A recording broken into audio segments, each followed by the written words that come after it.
Alright, and in just a moment we'll be getting into this match on Battle on the Dunes between Mad Hatters and Hydra.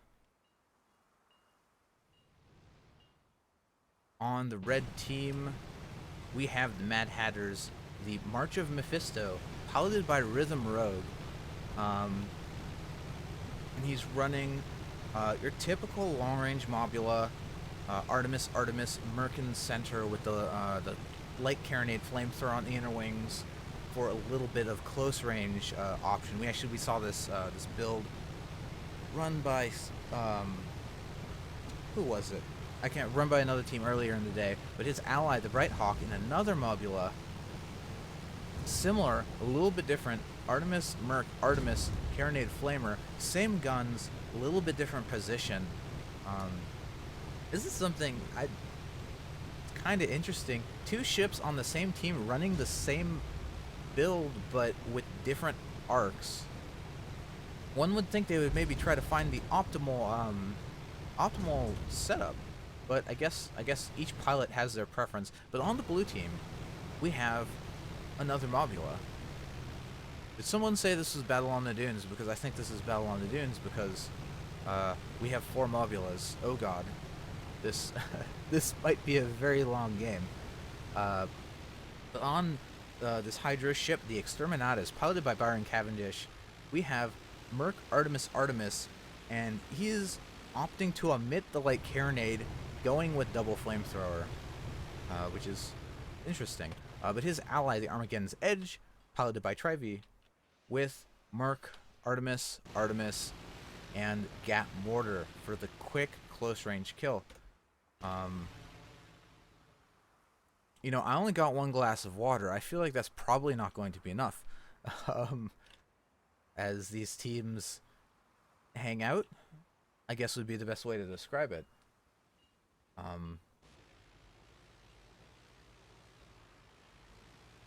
Boy, I'm just having like war flashbacks to Dune's sniping matches. I'm getting the chills. I'm getting some shivers here. But we do have a little bit of fire coming out from Exterminatus. All these ships have mercs and double arts, so they'll all be trying to stay extremely far away. And you know how I was talking before the match about how it will be interesting which team maintained the stronger sniper mechanics, because the gents were known, they were, you know, I say notorious, but I don't mean it in a bad way. They were notorious for having very strong sniper gunners on their team. So the Mad Hatters being the current gents team, and Hydra being formed by Byron Cavendish, one of the previous leaders of the gents, it will be interesting to see which team maintains those strong sniper mechanics the best in this match. Although, you know, we're not seeing lumberjacks, we're not seeing heavy flaks. These, you know, aren't the harder sniping weapons. With these are mercs and arcs, they go pretty straight. But still, especially one of the important things in these long range sniper matches, especially in a Mobula, is dodging. The Mobula is it's fat, but it moves up and down very quickly. It has quick vertical acceleration. So one thing you'll see a lot of Mobula pilots doing is moving up and down quickly to try to dodge the shots, to try to throw off the other team. But what that does, that also throws off your own gunners, because the upward and downward momentum will affect the shot as it comes out of the gun. So that is something certainly keep in mind. Brighthawk's pushing out the center map a little bit. I'm not quite sure what he's planning. Maybe just trying to get some spots. Currently, nobody is spotted, but Brighthawk is the only ship that's moved. So, for the most part, they are aware of each other's location. I wonder if is Brighthawk going to be booking it to the. He's either going to center map, or it's also possible he's going to keep going. Go to the other side of the Leviathan here, so that the Mad Hatters will actually be sniping from 2 completely different angles, which will be very difficult for Hydra to deal with. And that looks like that is what he's going to be doing. He's going to be trying to take this alternate angle of attack. While March of Mephisto sort of stays in the ribs, and it might actually take Hydra a little, excuse me, a little bit of time before they figure out what is happening. Especially if they get a spot on the other red ship and see them in the same place, they might assume the Nighthawk is with them as well, until they realize their sniper fire coming from a totally different direction. But aside from that, Hydra, blue team, they're not really moving. It looks like Armageddon's Edge might have spotted the Bright Hawk. You see them turning in that direction, to the, whatever, southwest, I suppose. And then turning back, so I don't know. Maybe they didn't see them, or maybe they just don't care. But Bright Hawk is going to get a good sniper angle here by the big engine. That's going to be his terrain of choice. Especially in a Mobula. Mobula is very good at utilizing low terrain, because you see he'll pop up here and it's at a kind of a good height. And if he starts taking fire back, he can just easily pop back down. So even this little engine, the Bright Hawk will be able to make very strong use of this. And they are going to be putting a little bit of fire onto Hydra. March of Mephisto is still not doing anything. I think March is they're probably hoping that the Bright Hawk gets some spots onto the blue team, which haven't been able to do so far. So March is actually repositioning a little bit. Oh, it looks like a sandstorm coming through and taking a bump. March having a little bit of issue here navigating the small amount of terrain on this map, but yeah, still no real damage, you know. Like the most significant damage done so far in this match was March running into the tip of that rib. So like not a lot of solid shots. And it looks like Hydra is still splitting their focus. Armageddon's Edge targeting the Bright Hawk, and Exterminatus still pointing towards the March of Mephisto. Armageddon's Edge now switching target to Mephisto, and it looks like they're going to try to dual team them, maybe get an angle of attack. You see now that the blue ships are below, they're sort of behind this rusty ship. Bright Hawk is unable to lend any support fire to their ally, so this wide sniping flank not working out so well for them as of right now.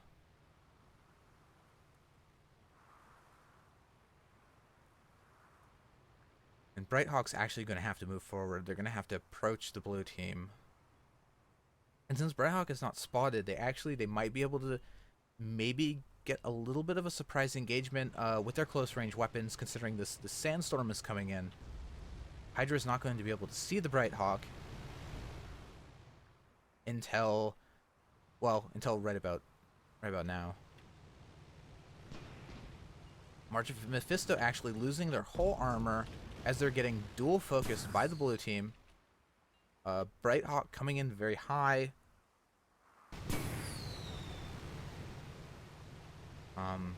Which is not necessarily to their advantage, because those mercs do not have very good downward arcs. And now they're trying to face off with the Exterminatus in a 1v1 kind of mid-range sniping battle, but the Armageddon's Edge is going to be coming into play very quickly, and it will be 1v2 against them. Like, March of the Mephisto, again, this like wide flank has just meant the two red ships have been unable to synchronize their fire. One ship is always kind of out of the battle, and now the Exterminatus actually bringing their close range guns into effect with the double flamethrower, combined with the impact damage from the ram, finishes off the red Mobula. March of Mephisto actually getting some nice shots here, taking down the Exterminatus' whole armor. And they're actually got him to about 25% perma-hull before the whole armor gets back up. But now it's another 2v1. The other red Mobula, they're gonna, like, we're kind of on blue sides of the map right now, and the Mobula is not necessarily the fastest ship. It has pretty low acceleration. So it might take a while for the Bright Hawk to get back into this fight, because even though it is a sniping ship, it can be difficult to land consistent hits at the like, you look at this map at this extreme long range, especially when both the blue mobulas are charging. But then again, these are the gents. They are known for their blind sniping. So if anyone can do it, they can. But to do so, they do need to get some spots. And these clouds on pretty much all sides. This is actually a very good positioning from Hydra. They're totally concealed by, you see these three groups of clouds,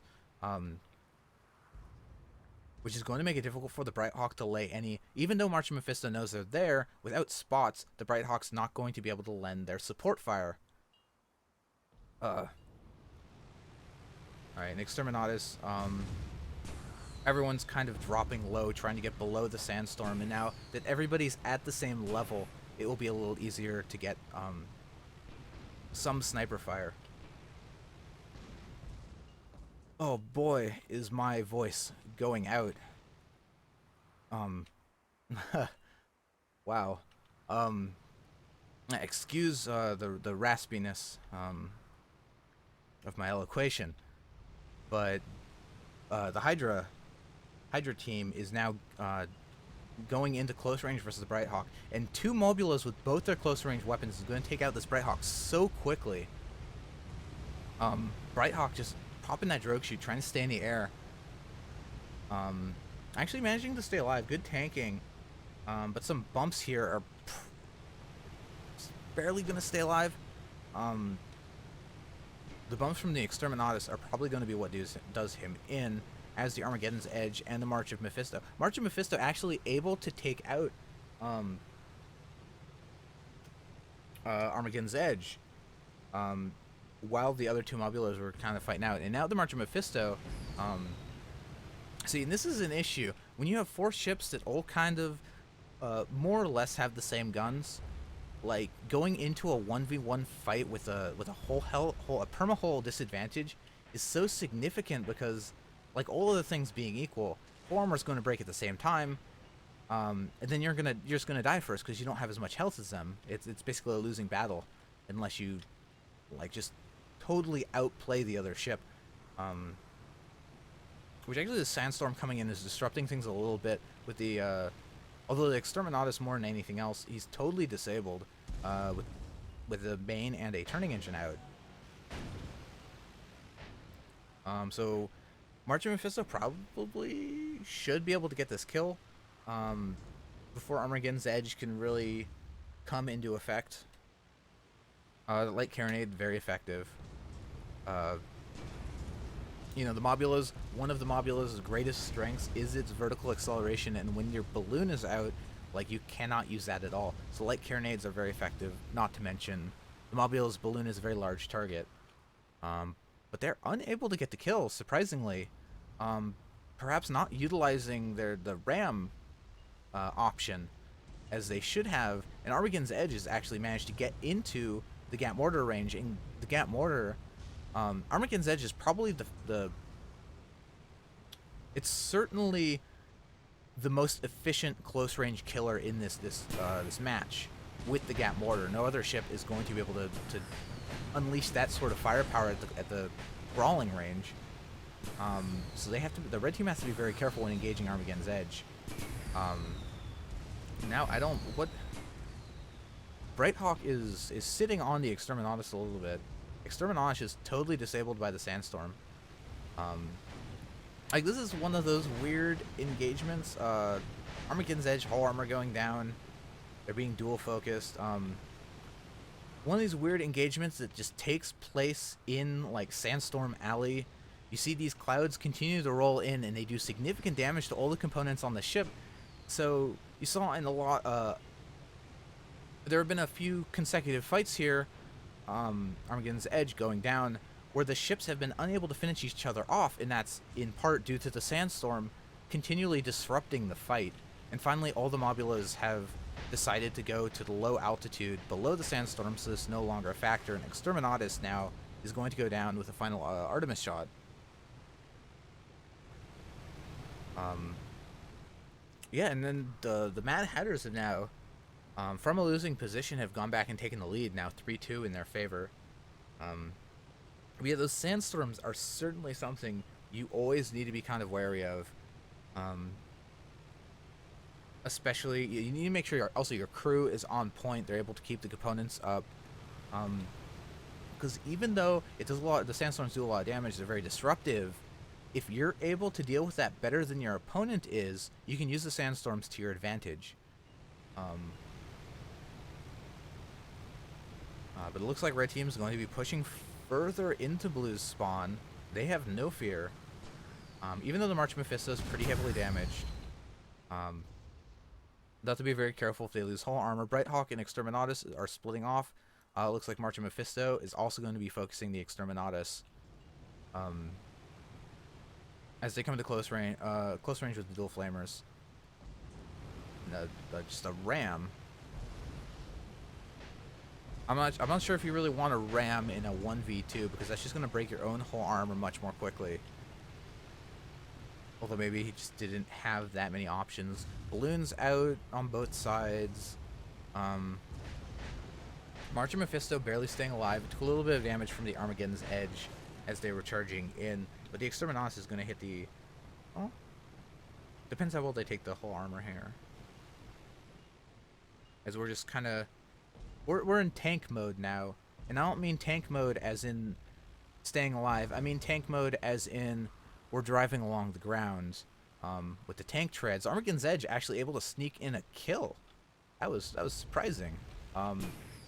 Behind the red team and Exterminatus, now with guns and stuff disabled, but they're at full hull armor, not really at any risk of dying, and laying the Armageddon's Edge with the Gap Mortar. If that Gap Mortar on the Armageddon's Edge comes into play, they could potentially get a pretty quick kill on the Brighthawk. Flamethrower coming into play, potentially just grazing the top of the sandstorm. Exterminatus rising.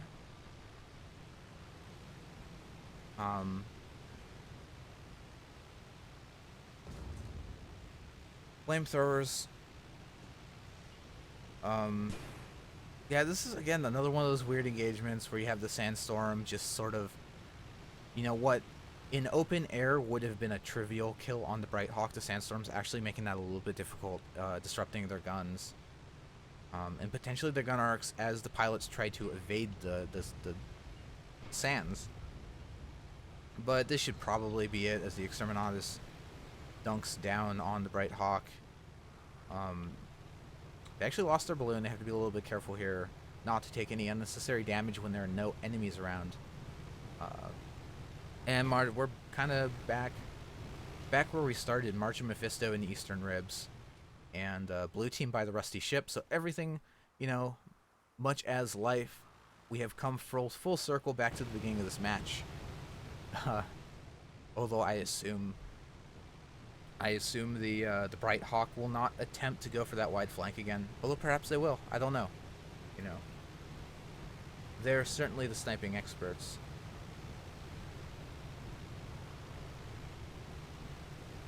And it looks like, yes, they will, in fact, go back to that same position on the western side of the Leviathan. I assume they'll also probably take the same engine position. Also, it should be noted that we're currently in overtime, if that wasn't obvious. Because this being a Dunes match with 4 Mobulas. But there are 6 minutes of overtime remaining in this match. And in this best of 3, I assume.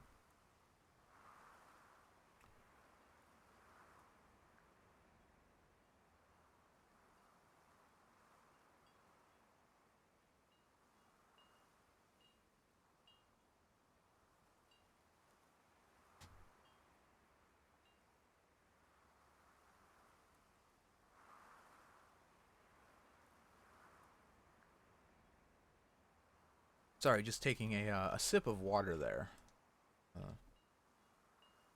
But yeah, it looks like we are going back to the exact same positions of all these ships that we had at the very beginning of this game, with the March of Mephisto hanging out the ribs, Brighthawk by the Western Engine, and Hydra hanging out by the Rusty ship. You know, one thing to note, Exterminatus, very low hull health. If Red Team can identify that, they could potentially try to focus them down very quickly. As soon as the armor breaks, they'll probably die. If the red snipers are on point. So Exterminatus has to be very careful. They probably want to let the Armageddon's Edge take point. Since they are at full health. And we see a little bit of shots. Looks like Hydra is deciding to focus on the March of Mephisto. Brighthawk. Yet to be seen if Brighthawk wants to try to move in and engage at close range, or if he wants to sit back and use the engine to snipe. For now he is just kind of sitting back. Oh, it looks like actually both the red ships are moving in. This is a little different from that first engagement where March of Mephisto stayed back and Brighthawk went in. In this situation, they're both moving in. So it'll be interesting to see how Hydra decides to deal with this. If they're going to try to focus one ship, again, the Exterminatus has to be very careful, just because they're so low. Particularly if the red team manages to get into close range, Exterminatus is going to be a sitting duck, essentially. They will go down so quickly. Armageddon's Edge continuing to take point. They're both focusing March of Mephisto. Brighthawk coming in on the other side of the sandstorm. Everyone's spotted, so the Brighthawk is not going to be a surprise. But even so, Exterminatus still kind of caught behind his ally. Whole armor getting dangerously low. Balloon is out. Everything's on fire. It looks like they're about to get a whole armor break from the fire stacks. Ooh, good tanking. On the Exterminatus, getting the whole armor back very quickly, which is, I mean, they realize how low they are. And Armageddon's Edge trying to lay some support coming behind the Brighthawk. It's yet to be seen if they can do it. And the thing to note here, Exterminatus still staying up. Hydra only needs 1 point, so even if the Exterminatus goes down, if Armageddon's Edge is able to finish off the Brighthawk, ooh, some nice vertical acceleration, trying to get out of the, get the hell out of Dodge. If Armageddon's Edge is able to secure the kill, Hydra will still win, even though they lost their ally, because March of Mephisto, well, actually they're getting some good shots now. Armageddon's Edge, whole armor going down. March of Mephisto hasn't been fully in this immediate engagement, but actually now you see the mercs coming into play,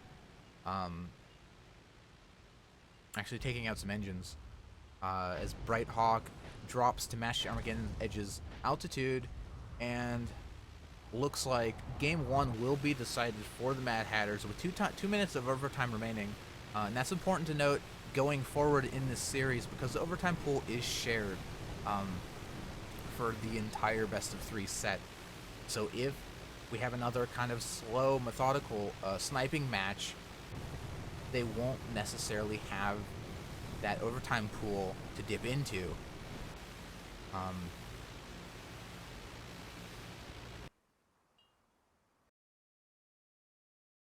Something to note, if let's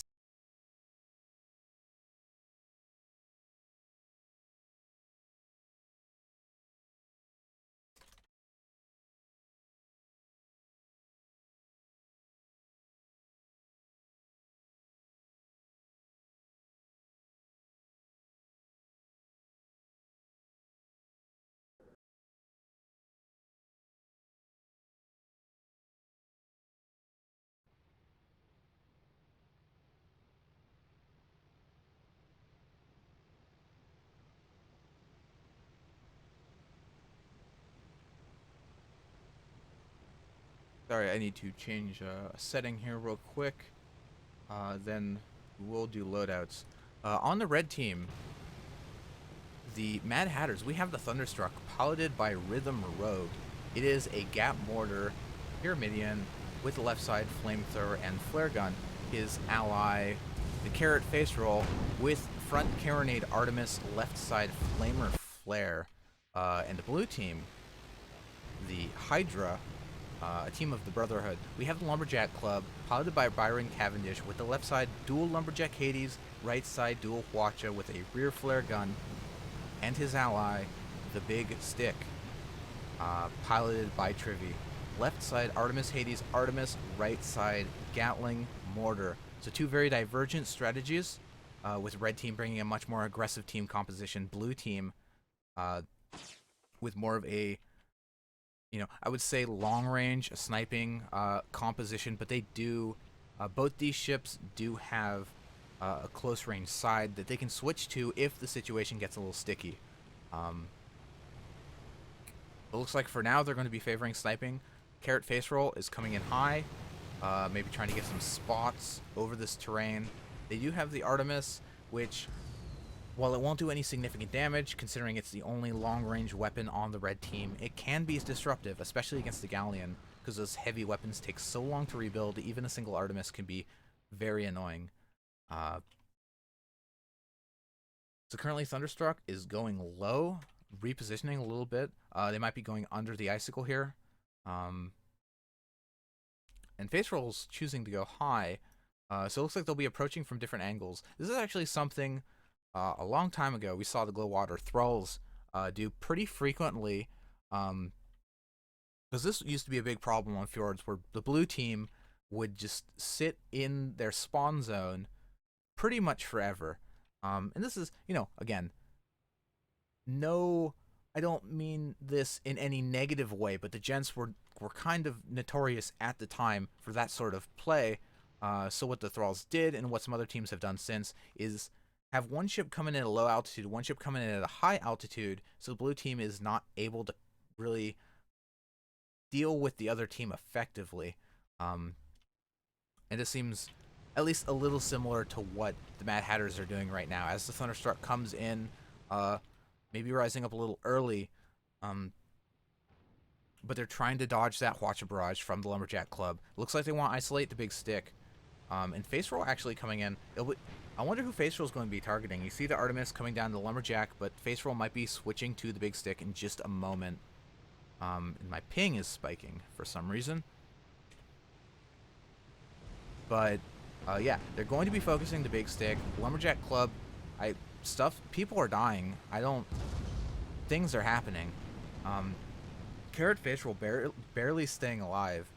I assume they took a Hwacha barrage at some point, which just did a significant amount of damage to their promo hull. Thunderstruck has its Thunderstruck has its front guns disabled. Carrot Face Roll moonshining backwards. Face Roll bringing that Carronade back into effect. Ooh. Lumberjack Club actually managing to get a good Hwacha barrage onto the Face Roll. Face Roll not necessarily maintaining the right vertical angle to avoid those heavy weapons. It's really important they get the Galleon's balloon down, especially as Big Stick comes back in to lend support. Because that is probably their biggest asset against the Galleon. Well, and really the Junker as well, is that like Carronade, being able to take down the balloon just takes them out of the fight, as you see what's happening right now. Thunderstruck, Mortar's a little late, but the Lumberjack Club's whole armor is going down. They're in a bit of trouble. Carrot Face Roll's leaving. He's probably going to do the same thing to the Big Stick, try to take out their balloon. But Big Stick does have a little ways to go where they can continue to fire on Thunderstruck, because they do have that high altitude advantage. Carrot Face Roll getting below the Big Stick. I wonder if Big Stick's going to switch. No. Close range is on the other side. Looks like they're going to keep trying to focus on the Thunderstruck. But Carrot Face Roll with a fantastic kind of dunk here. Big Stick just barely able to get out from underneath, which is unfortunate for Red Team, because again, that means Big Stick is going to be able to re-engage the Thunderstruck and get them off their ally. Lumberjack Club just staying alive. That's all they can really do. They're tanking, and by tanking, I mean they're trying to stay alive. And they fall pretty deep. Big Stick is a little isolated now, so if Thunderstruck can get their business together, they could target the big stick with the face roll, and the lumberjack club will be out of this game for, you know, probably another 15 seconds or so at least. But they're not really, and there's no Gatling coming out. I guess they just want to keep the lumberjack club locked down. They're choosing to kind of ignore the big stick, which might be if big stick can get a hull break here, he's barely not able to. And the galleon actually does go down. Where's the mortar? First shots of that mortar missing. They missed the kill. That was a very important kill for Hydra to get. Again, firing the mortars off the side of the junker there can be a little tricky, especially when you're moving forward, because the momentum affects your shots. And Care face roll with a very strong ram, knocking out the balloon of the big stick. The angle's a little weird, so the big stick's probably gonna... Oh, I don't know, maybe they can't get their balloon up in time. So it looks like they are actually stuck there, and the current face roll is going to drop back down, take out the balloon again. And this is probably the end for the big stick, as the lumberjack club chooses a far spawn. They're working under the assumption that their ally is going to be going down here, and that assumption is correct.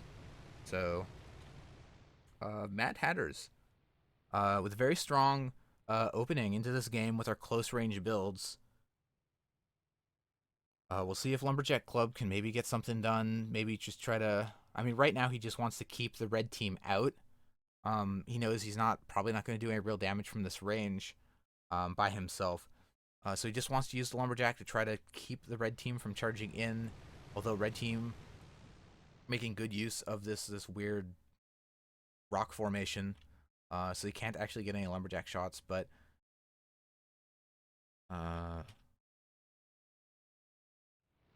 And it looks like red team... Alright, looks like they're going to be splitting up here. Face roll's going to try to take the Lumberjack Club down with the light carronade again. Thunderstruck is... Sorry, there's a little bit of lag. I need to try to fix that real quick. They're dual focusing big stick, managing to take him out. Now Lumberjack Club is all by themselves, and again, like, when you're by them... Like, if you're piloting a galleon and you're against a carronade in a 1v1 and the carronade takes down your balloon, that's bad enough, but when you're in a galleon by yourself against a carronade and an entire second ship, like, that is an extremely bad situation to be in, and it's just so hard to get out of it. Their only hope is that their ally spawns in and somehow saves them. But it looks like they're not going to spawn in quickly enough. Lumberjack Club deploying the drogue chute, trying to keep them in the air a little bit longer, but everything's disabled. And they're hitting the ground. Mortars are going to come into effect. Good tanking by the Lumberjack Club, getting the armor back up very quickly, not letting the mortar finish them off. And they're actually doing a good job staying alive, and the big stick is able to get in some mid-range support fire. Causing the face roll to actually have to rise up, disengage for a moment. Because, yeah, Lumberjack's dead. That would be a 5-0 victory for the Mad Hatters in this game, with a 2-0 victory for the Mad Hatters in this match. They will be moving forward to face the Riders in the finals of this Sunday Community Skirmish number 38. Thanks for watching, everyone. Stick around. There is one set left. Hope you guys are enjoying.